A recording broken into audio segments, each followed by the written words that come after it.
Real news में breaking news ॾींदो हलां त बदीन में फौत थींदड़ ॿारड़ी जो डिप्टी कमिश्नर बदीन आगा शाहनवाज़ खान नोटिस वठंदे इंडस अस्पताल जो अचानक दौरो कयो ऐं समूरे मामले जी जांच लाइ स्टेट कमिश्नर बदीन मोहम्मद यूनुस रिंद खे इंक्वायरी ऑफिसर मुक़ररु करे छॾियो।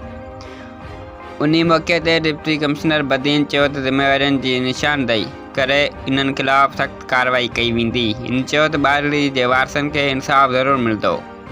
उन खां अलावा हिन अस्पताल में सफ़ाई सुथराई जो पिणु जाइज़ो वरितो।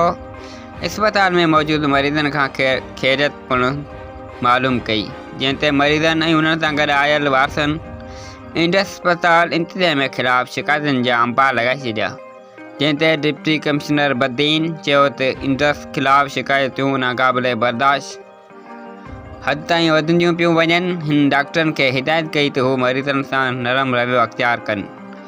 मरीज़ परेशानी जी हालत में अस्पताल अचनि था, उन जी परेशानी जो अहसासु कनि ऐं कोशिशि करे ॿिए शहर रेफर न कनि, बल्कि हिन अस्पताल में ई बहितर इलाज कयो वञे। वधीक ख़बरनि लाइ ॾिसंदा रहो real news, social media network अवाम जो आवाज़।